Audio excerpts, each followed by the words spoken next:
y fuertes en el sentido de que estos temas respecto a cualquier ciudadano extranjero tenga algún tema delincuencial debe ser expulsado de inmediato. Así que ese es un tema que ya lo tiene en agenda y seguramente para coordinar la canciller. En el tema que hablaba y habían solicitado los colegas, tanto Salazar como la colega Salgado, en esta sesión ordinaria o extraordinaria donde se invite al ministro del Interior, presidente, también debería invitarse al ministro de Defensa.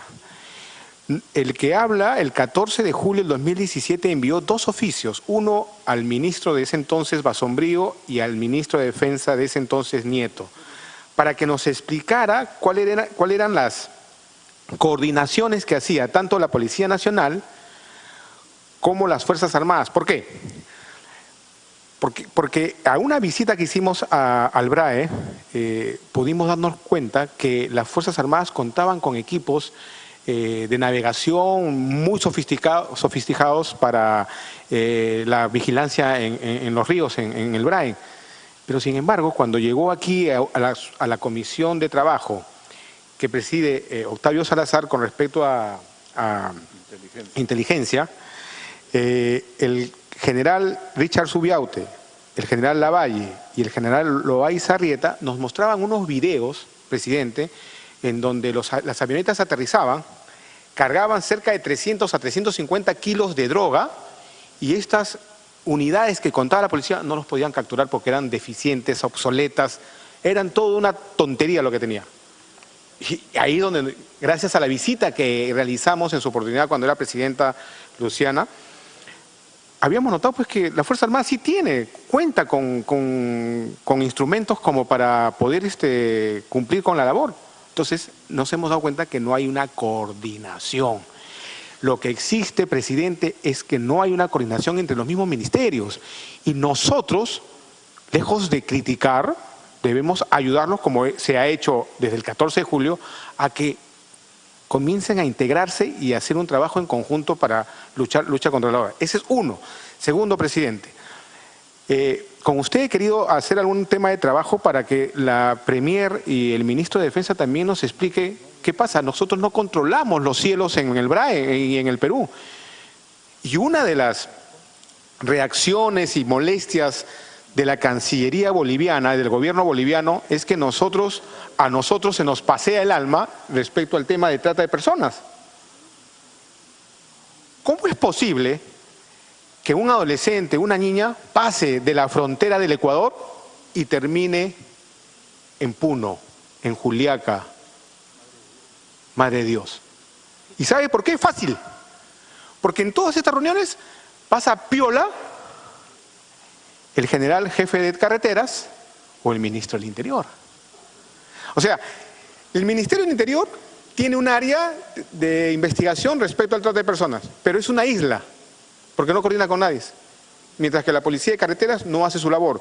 ¿Y por qué no hace su labor? Porque no está en operativos en la carretera. Todo el mundo transita por las carreteras. Sutran, que es Ministerio de Transportes, está en los terminales formales, cuando deberían estar en los peajes, en las pistas, controlando la informalidad, que es por ahí donde se traslada a todos estos indocumentados y pasan de frontera a frontera.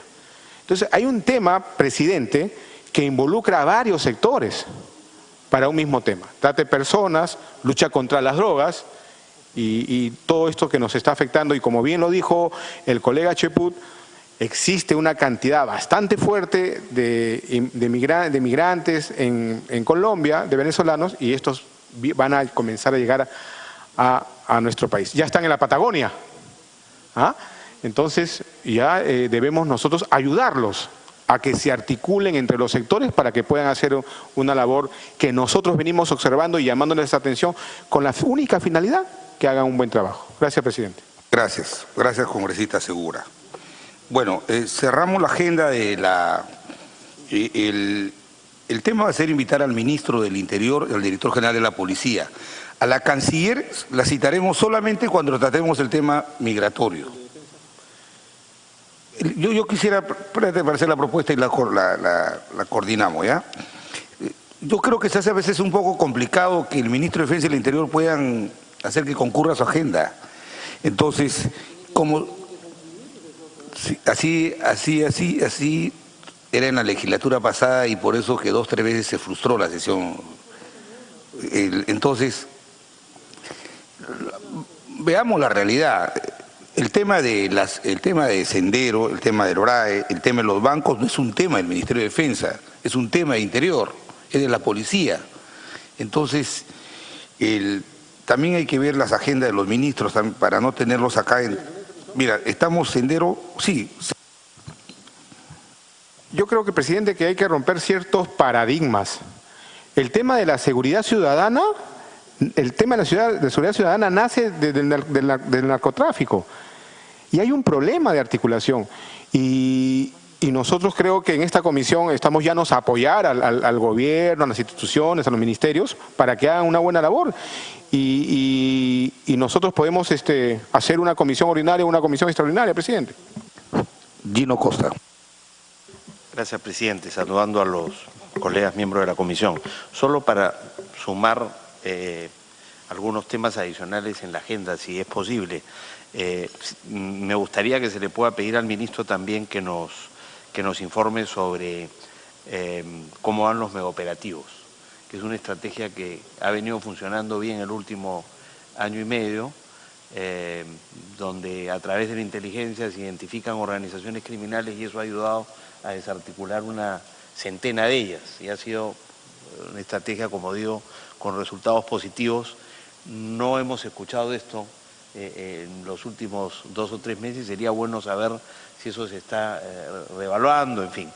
Y lo segundo, también me gustaría que el ministro pudiera informarnos sobre el tema de la vigilancia y el patrullaje, que es, frente a la estrategia, digamos, represiva y con énfasis en la persecución del delito, en lo referido a la prevención, los niveles de vigilancia y patrullaje se había identificado que eran muy bajos. ¿Cómo está evolucionando eso? Porque eso tiene que ver con la labor preventiva. Y por último, la estrategia Barrio Seguro, que es una apuesta preventiva de muy largo plazo que tiene que ver con la prevención social en aquellos barrios más vulnerables a generar condiciones de criminalidad. Son 3 herramientas de la política de este gobierno en seguridad que me parece que son interesantes. Sería bueno saber el nuevo ministro cómo está viendo esto.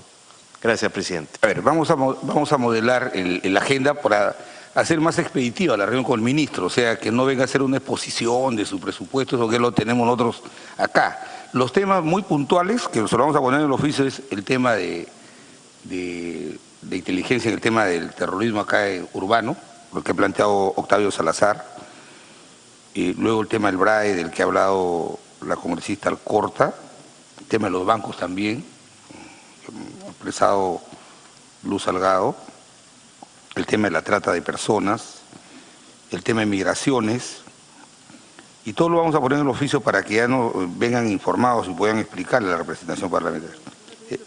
Sí, mucho gusto. Me preocupa lo siguiente, en el tema del primer punto que ha tocado el congresista Octavio Salazar, me preocupa, no lo puedo hacer público, pero ustedes conocen que nos vinieron acá y vino el ministro de Justicia, el ministro de Defensa, el ministro del Interior, el de Justicia vino con su procurador. Entonces, eso es hasta ahora está. Eso es de terror, pues. Entonces, ¿cómo resolvemos este problema si no, encima tampoco se le puede sacar? Eso, ¿cómo se maneja? ¿Tendría usted que hablar con el mismo ministro personalmente? No hay forma. Sugerencia va a dar Carlos Tubino. Sí, muy rápidamente, señor presidente, un saludo a los colegas. Yo creo que hay que añadir en la lista que está haciendo los temas relacionados a la adquisición de armas no letales. O sea, hoy día vemos en la Policía Nacional una serie de intervenciones, pero lo veo, no se ha adquirido absolutamente nada, señor presidente, de armas no letales de última generación. Se les ha visto ahora cuando ha habido los bloqueos de carreteras y no tienen nada cómo defenderse si alguien aparece con una onda y le tira un piedrón. La verdad que en inferioridad de condiciones que estos insurgentes que aparecen ahí en forma anticonstitucional, etcétera, bloqueando carreteras, que también hemos presentado un proyecto de ley sobre eso. Y el otro tema que también se ha hablado, pero que hay que puntualizarlo, es el tema de habitabilidad de la Policía Nacional. Hoy día se sigue viendo los puestos de vigilancia en fronteras y no se ve mayor avance en situación, la verdad, calamitosa a la Policía Nacional. Da vergüenza, porque al frente se ve, vamos a decir, puesto de vigilancia en Ecuador, etcétera, en buenas condiciones. Y acá en situación paupérrima. Sí, una introducción. Lourdes Sanjor. Gracias, presidente. Gracias, congresista. Yo recuerdo a raíz del comentario que hace el almirante Tubino, que en el 2008-2009 estaba Alan Wagner de ministro, se descubrió a raíz de una invasión de ecuatorianos por tema minero y de tala en la frontera, se descubrió que habían bases de las Fuerzas Armadas aisladas, abandonadas, y que no eran visitadas de tiempo, y al general encargado de la región se le preguntó varias veces, 3 veces, cuál es la última vez que había visitado a esta gente. 1, 2 y 3 veces. No nos visitan en medio año, no saben en qué situación se encuentra. Todos los ecuatorianos llevaban, por el tema de la extracción de la minería, les llevaban comida, les llevaban ropa, les llevaban una serie de cosas. Entonces los dejaban pasar porque estaban abandonados a su suerte, ni siquiera los rotaban. Entonces, francamente, ya trabajaban hasta con ellos. La zona de frontera es una zona muy aislada, muy sola, y es muy complicada. Es la frontera con el Ecuador, imagínense la zona del Putumayo. O sea, ¿cuántos kilómetros imposible poder chequear? Y creo que solamente hay 17 bases, 1.600 kilómetros, imposible, pone forma. Entonces, pero sí estoy segura que si el general del ejército de la región del norte le pide a cualquiera de las mineras el helicóptero, creo que nadie se va a negar a prestárselo por lo menos una vez al mes para que vaya a ver cómo están sus tropas, sus soldados en las bases que están completamente aisladas y solteras, qué les falta, qué necesitan, y rotarlos también. Terminado, señor presidente. Muchas gracias. Entonces, lo que quiero precisar para tomar un acuerdo ya sobre esta etapa de informes es los temas, ¿no? Habría que coordinar algunos temas, lo hacemos en sesión reservada. Lo del terrorismo urbano, BRAE, bancos, la trata de personas, migración, esto tenemos que coordinarlo con Cancillería también y como lo ha pedido el congresista Marco Miyashiro, la Policía Extranjería.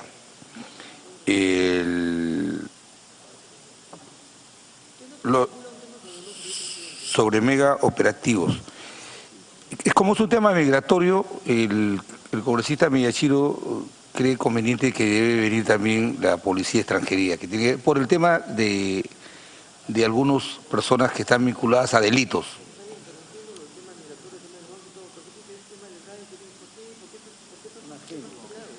No, es que son pedidos que pide que el ministro informe. No, lo que le vamos a hacer es decir que los temas que queremos que informe son los que vamos a poner en la agenda. Porque si vienen y hacen 50 minutos de una exposición a veces de temas que de repente nosotros ya los podemos manejar acá, como por ejemplo el presupuesto, qué sé yo. Entonces, estamos poniendo ahí que nos informe sobre los megaoperativos. Sí, por eso, pues. Megaoperativos, la vigilancia del patrullaje, estrategia de barrio seguro, adquisición de armas no letales y habitabilidad de la Policía Nacional. Esos informes son breves y eso sería la agenda con la que invitaríamos al ministro del Interior y al director general de la Policía. ¿Ya? Quedamos y para el tema de migraciones ya coordinaremos la hora precisa en que debe venir la canciller para que nos hable específicamente del tema migratorio que tiene que ver con el tema de la Cancillería. Bien, si no hubiera ninguna observación, lo voy a votar el acuerdo para invitar al ministro, autorizándome que yo coordine previamente con él, que venga a una sesión ordinaria. Los que estén de acuerdo, por si van a expresarlos. Donaire, Cheput, Tubino, Salazar, Segura, Alcorta, Luz Salgado. Aprobado por unanimidad. Pasamos a pedidos. Pasamos. Colegas, vamos a tratar brevemente lo siguiente. El primer tema,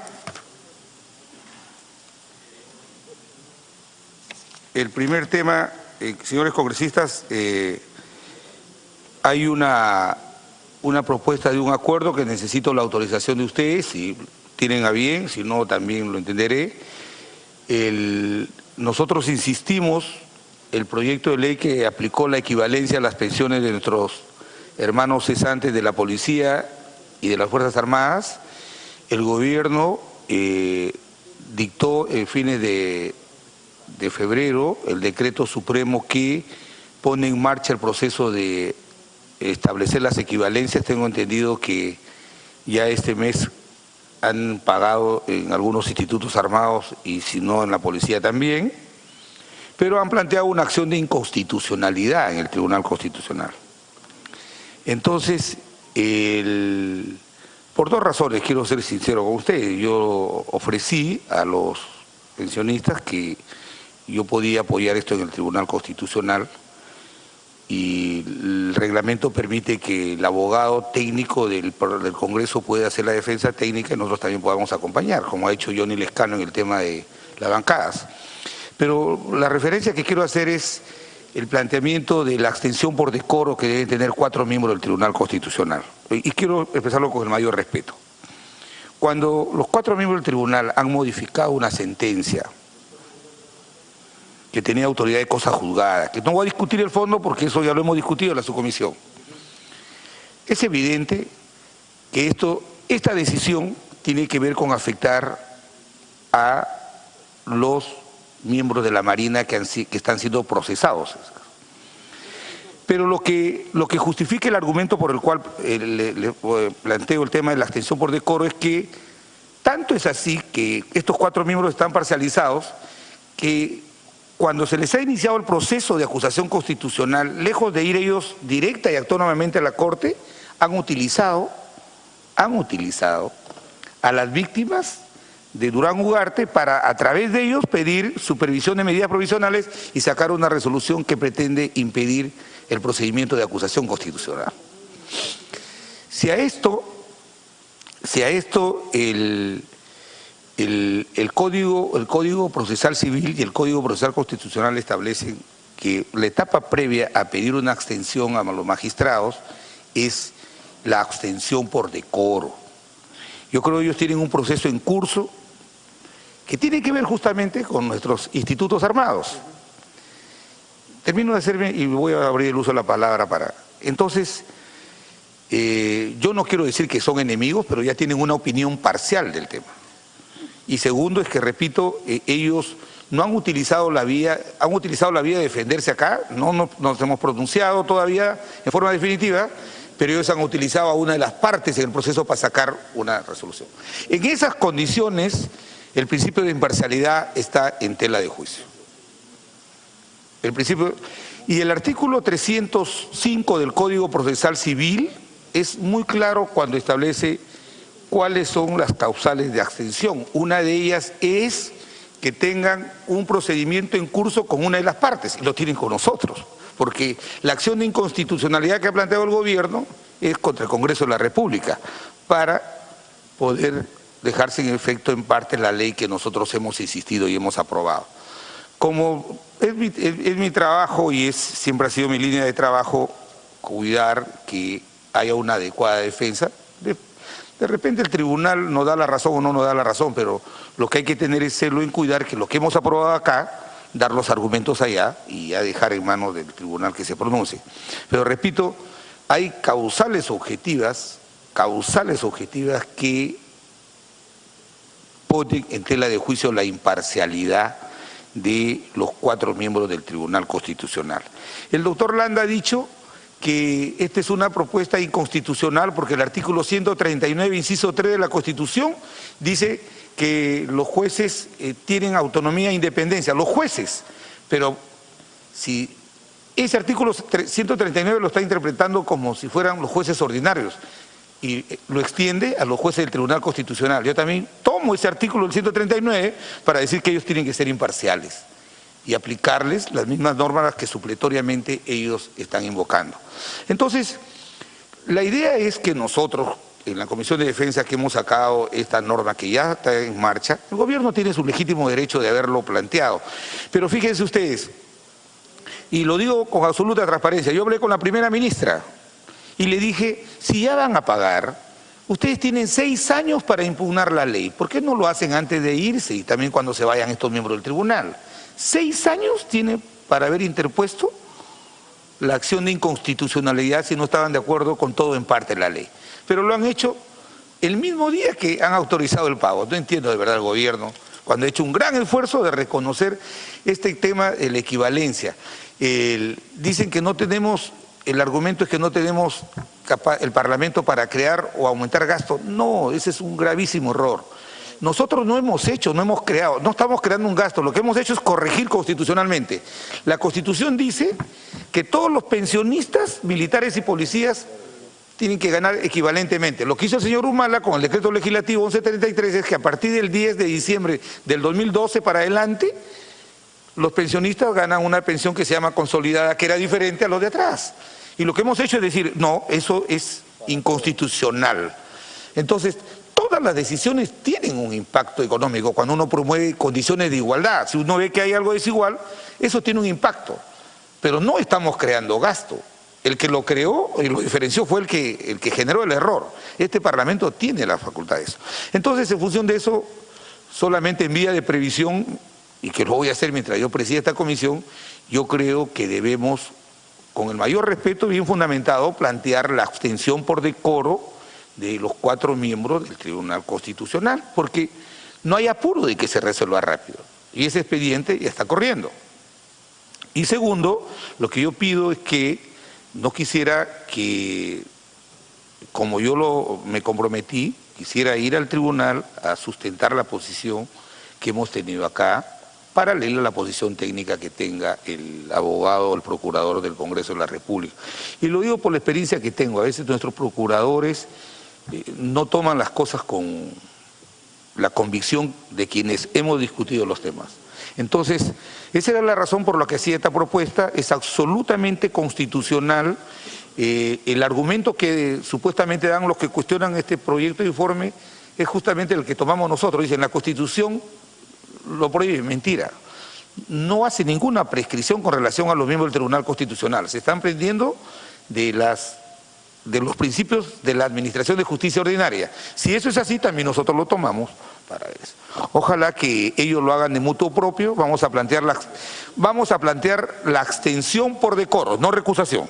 La abstención por decoro, que está en el artículo 54 del Código Procesal Constitucional y que también se puede aplicar supletoriamente el artículo 313 del Código Procesal Civil. Entonces, ellos nos van a responder, pero además hay antecedentes, ¿eh? Hay antecedentes. El doctor Aníbal Quiroga planteó esta figura de la abstención por decoro. Yo dudo de su imparcialidad, por estas razones le pido, por favor, que se ponga de costado. Ya veremos, pero esa es la idea del planteamiento para que podamos nosotros honrar a aquellas personas que les hemos hecho un acto de justicia. No es ningún privilegio, no le hemos regalado nada a nadie. Lo que hemos hecho es corregir algo que el propio presidente actual dijo, que el gobierno anterior había dejado este gravísimo error en manos de ellos. Lo que hace un gobernante es resolver las cosas. Congresista Alcorta. Ya no me sirve. Gracias, presidente. A mí lo que me preocupa severamente es el caso del señor Eloy Espinosa. Ya no solamente por el caso del tema del frontón, sino por haber levantado una sentencia que estaba dada, porque el día de mañana cualquiera de nosotros viene un señor que se le ocurre, porque amaneció iluminado de que lo que yo dije sí, ahora es no. O el voto del señor Tubino, el suyo, que no, ahora es sí, porque él lo interpreta. Encima, él ha mentido en su currículum también, donde él se presentó al Congreso, ha sustentado acá como doctor en maestría, pero además, doctor en Derecho. Pésimo. Pero tiene tres denuncias sobre falsificaciones, no solamente en tema de derecho, sino en el posgrado que hizo en Argentina, tiene 3 denuncias sobre un currículum que no existe.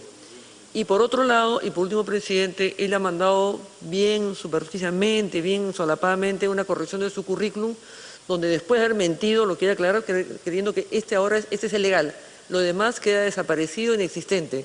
Así tampoco son las cosas. Entonces, él no tiene ninguna autoridad. Y yo considero muy generosa su posición de que se abstengan, Creo que deberíamos asumir la votación inmediatamente de sacar a ese señor del Tribunal Constitucional. ¿Quiénes son los del Tribunal Constitucional? Los custodios de la Constitución. Son los que custodian, los que resguardan la Constitución. Lo más emblemático que tiene un país. Entonces, a veces se han excedido en las sentencias del tribunal, y creo que el señor no tiene ninguna autoridad en ese caso, una persona que ha falsificado en 3 partes diferentes su currículum, de venir a asumir una defensa de un tema que realmente hoy día está totalmente desaforado de la posibilidad moral de hacerlo, ¿no? Juan Cheput. Gracias, presidente. La verdad es que no esperaba menos de usted reconociéndolo como un destacado constitucionalista, porque la verdad que la propuesta inicial de solicitar la recusación de los magistrados era a todas luces inconstitucional. Variar esto a una abstención por decoro me genera sentimientos encontrados, señor presidente, y voy a sustentar por qué. Yo considero que estaría bien que esta comisión plantee de que usted nos represente en cualquier situación que se plantee en el Tribunal Constitucional. Pero eso debe llevar a tomar eso como un desafío. Y un desafío en el cual usted, como nuestro representante, señor presidente, podría plantear las condiciones por las cuales el Congreso como institución ha determinado un dictamen y defenderlo ante las personas que queremos que se abstengan. Yo me pregunto, ¿no estamos también para fortalecer nuestra institucionalidad? ¿Qué pasaría si estos señores se abstienen por decoro? ¿Se quedaría o no se quedaría con quórum? De repente se abstienen los 4 y ¿qué quórum va a funcionar? Ahí tenemos que ver el impacto de nuestra decisión. Y por otro, por supuesto, señor presidente. No quiero entrar en debate, pero quiero decir lo siguiente. Esta es una acción de inconstitucionalidad. O sea, esto no es como un habeas corpus donde hay una persona detenida, no es como un amparo, a un trabajador lo han votado y su derecho a la subsistencia está en peligro. Esta es una ley que ya se puso en marcha. Que el tribunal se pronuncie mañana, pasado, el otro año, lo único que va a hacer es que después que se publique la sentencia, dejará sin efecto la ley que deroga o la convalidará. Entonces, no es un tema exactamente. Entonces, el tribunal, el próximo año, cambia el tribunal. Cambia el tribunal. Entonces, eso lo puede ver los nuevos miembros del tribunal, de repente lo puede ver los nuevos miembros del tribunal. Lo que queremos es que se vea con imparcialidad. O sea, hay una nota muy objetiva de que hay una carga política. Mientras nosotros prosigamos, tomamos la decisión de seguir con el procedimiento de acusación, eso va a estar perturbado. Por eso yo quería hacer poner este punto de vista escrito, esta discusión, y que tengamos un acuerdo colegiado, ¿no? Gracias, Juan. De acuerdo, presidente. Señor presidente, si usted lo permite, Lourdes. Gracias, congresista. También una cosa chiquita, y eso por casualidad, porque está en todas partes, ¿no? Error de IPO. El perspicaz periodista Jaime Altaos descubrió una publicación hecha por la Universidad de Talca, en Chile, donde se aprecia que uno de los autores es el magistrado del Tribunal Constitucional, Eloy Espinosa. Pero, oh sorpresa, a su lado aparece el título de doctor en Derecho, que no lo tenía. O sea, totalmente descalificado no solamente para esta decisión, presidente, sino para estar en el Tribunal Constitucional. Gracias. Presidente, continúo. Yo quisiera referirme al tema en cuestión. Es importante lo que señala la congresista Alcorta, pero creo que esto exige que nos pronunciemos sobre el tema en cuestión. Yo considero que plantear esa abstención por decoro llevaría a una suerte de imposición sobre lo que significa el proceso de toma de decisión del propio Tribunal Constitucional. Nosotros sabemos perfectamente, señor presidente, y usted más que yo por la experiencia que tiene, que la aceleración de un proceso está en función directa de la carga mediática. Y este es un tema que va a ser mediático. Si nosotros planteamos esto, yo creo, y no estoy en desacuerdo, con que usted nos represente, que es el punto 2 de esta solicitud de acuerdo. Pero el primero deberíamos dejar que el proceso marche su curso. Yo quiero dejar en claro que yo simpatizo con la propuesta, pero predomina en mi decisión el criterio institucional. Este es un tema que creo yo podría manejarse con los poderes totalmente, independientemente en sus decisiones y dejando a ellos que manejen su quórum como creen conveniente. Gracias, presidente. Congresista Donay. Gracias, señor presidente. En la misma línea, señor presidente, yo también tengo los sentimientos encontrados, igual que nuestro colega Juan Cheput, en el sentido de que ¿quién en su sano juicio puede oponerse a fortalecer la institucionalidad o la constitucionalidad? ¿Quién? Pero cuando estos miembros vemos que no actúan de acuerdo a los principios éticos, morales o de imparcialidad,